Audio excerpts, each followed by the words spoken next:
So the last video, I went through different vocabulary words and different terminology relating to quadratic functions. So what we're going to do now is look at an example where we're going to apply all those different definitions.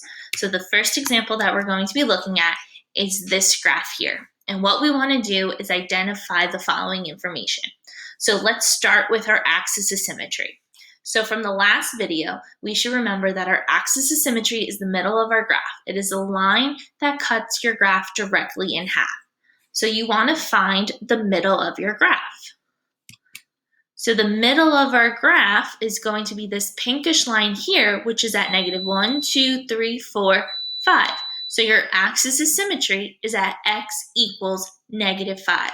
And yes, you want to write it in the form x equals. Okay, so again, axis of symmetry, cut your graph in half. Next is your vertex. So again, from the last video, your vertex is either that highest point or the lowest point. Okay, so it's either the top of the graph or the bottom of your graph. So in this case, we have our vertex point right here. So our vertex is at the point -5, -3. So it's your xy pair. So you count over -5 and down -1, 2, 3. So that's how you get this point, -5, -3.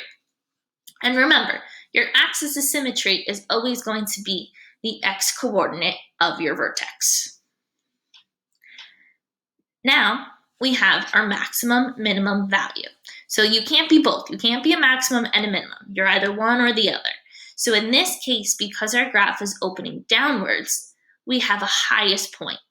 So because we have a high point, we're going to have a maximum. And what is that maximum value? -3. Okay, so everything is going to be below -3. So the highest possible point you can have is -3. And again, that relates to your vertex as well. The maximum value is the y coordinate of your vertex. The domain, again, always the same. So your domain is going to be all real numbers. That is the case for every single quadratic function you are given, unless you're told otherwise. Your domain is always going to be all real numbers. Now your range relates back to that maximum or minimum value. So because our graph opens downwards and we have a maximum, our range is going to be everything from that point down. So if it's everything from that point down, y is going to be less than or equal to -3, because y is every single point less than -3. Like -4 is less than -3. -5 is less than -3. All of these values down here are less than -3.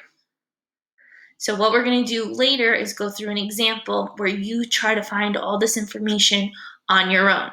So you need to look at this video and the one I just created in order to figure out these definitions and these vocabulary words.